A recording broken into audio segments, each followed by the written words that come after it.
abre aspas, não fazer essa comparação agora entre o governo brasileiro, a Prevent Senior e o nazismo seria perder a oportunidade de impedir o final do caminho.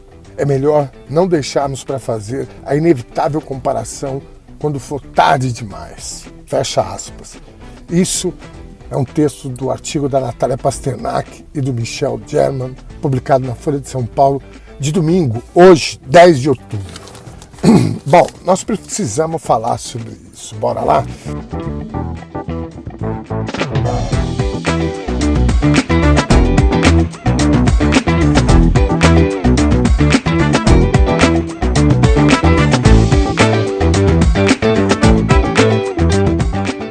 Os horrores que foram cometidos pela Prevent Senior durante a pandemia são, sim, comparados aos experimentos pseudocientíficos feitos pelos nazistas com os presos nos campos de concentração. Os judeus, ciganos. Claro que os nazistas foram muito mais perversos e mataram muito mais gente. Mas o que moveu essa gente a proporcionar uma das maiores atrocidades contra a humanidade é a mesma ideologia. Achar que os donos do hospital, os diretores, médicos ou não, que eles é que deveriam decidir quem vive e quem morre, traz uma similaridade cirúrgica enorme aos crimes que os nazistas cometeram, sim. O Museu do Holocausto de Curitiba, assim como vários outros museus espalhados pelo mundo, mostram que médicos e cientistas ligados aos nazistas fizeram os mais terríveis e absurdos experimentos pseudocientíficos com os presos dos campos de concentração.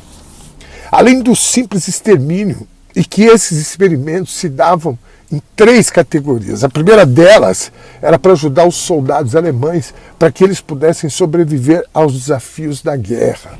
Então eles pegavam os presos e simulavam condições extremas da guerra, como a altitude, ao congelamento pelo frio, obrigar os presos a só tomar água do mar, tudo isso para ver o quanto que os soldados alemães iriam suportar.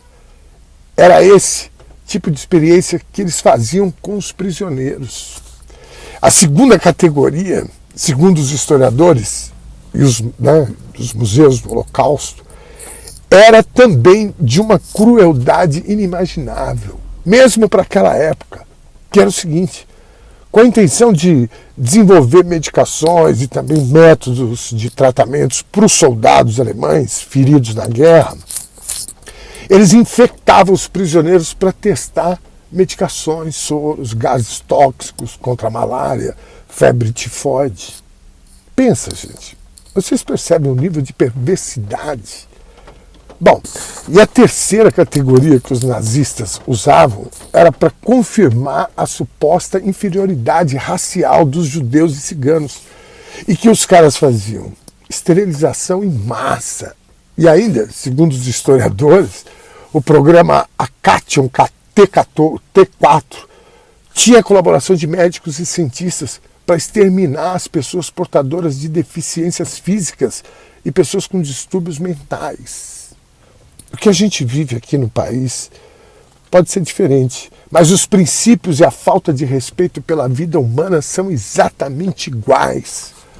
Segundo o artigo da Natália Pasternak e do Michel German, esse lance da Prevent começa lá em 2020, em abril de 2020, quando eles promoveram um estudo fajuto que dizia que esse estudo iria revolucionar o tratamento da Covid-19.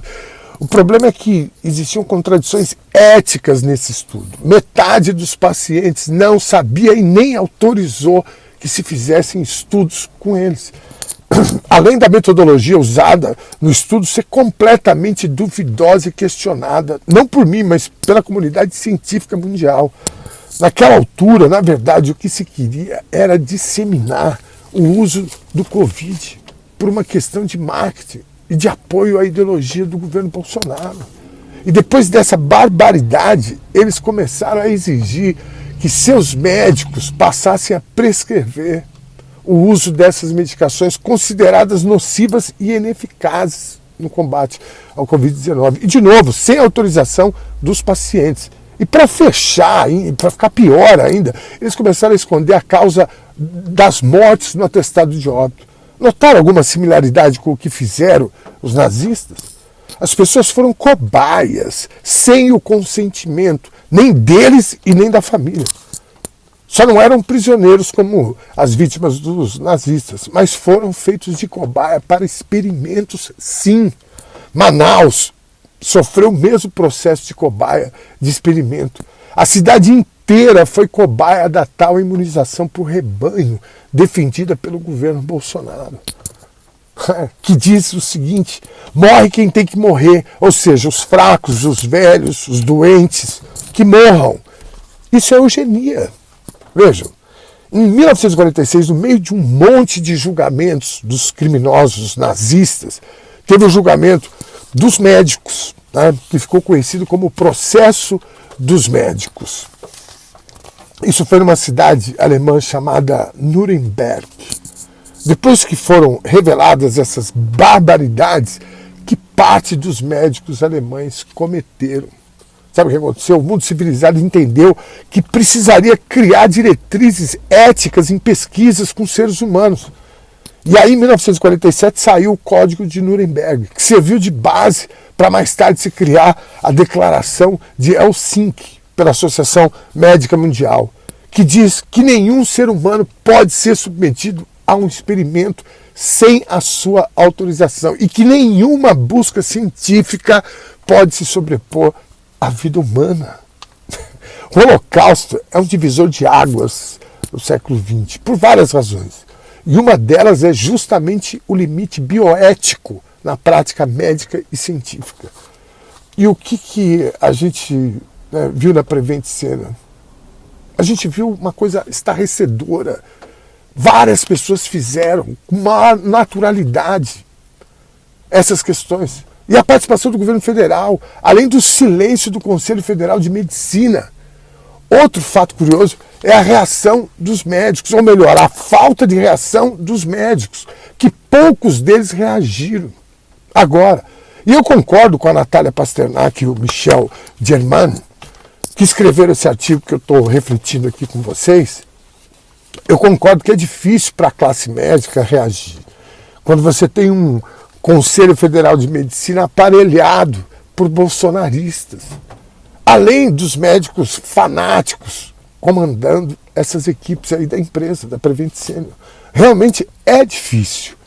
Desde os mais médicos, dos médicos cubanos, que existe, segundo aqui o artigo, um deslocamento ideológico da classe médica para a extrema-direita. Esses caras perseguiram os médicos cubanos, cara. Eles foram nos aeroportos xingar os médicos cubanos. Os médicos sempre tiveram papel importante nos genocídios da nossa história. Da mesma forma que cometeram horrores junto dos nazistas, comandado por Joseph Mengele, um médico fiel a uma ideologia macabra e cruel, além de perversa, que ficavam à vontade para fazer essas experiências com humanos, causando dor e sofrimento. Mas também foram os médicos que denunciaram, primeiro, as atrocidades dos nazistas para as igrejas, cumprindo assim um papel importantíssimo no processo do combate ao nazismo. Aqui no Brasil, a gente sabe que tem um governo neonazista. E as práticas nazistas, como bem lembraram aqui os autores desse artigo, não chegam de repente, como uma tempestade de areia ou um terremoto. O nazismo é produzido por homens e mulheres vinculados por uma perspectiva que os levam a agir dessa forma.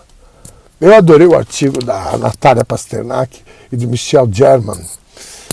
Foi publicado hoje na Folha. Por essa razão eu resolvi trazer a minha análise para vocês. Espero que vocês tenham curtido. Beijo grande. Valeu, se cuidem.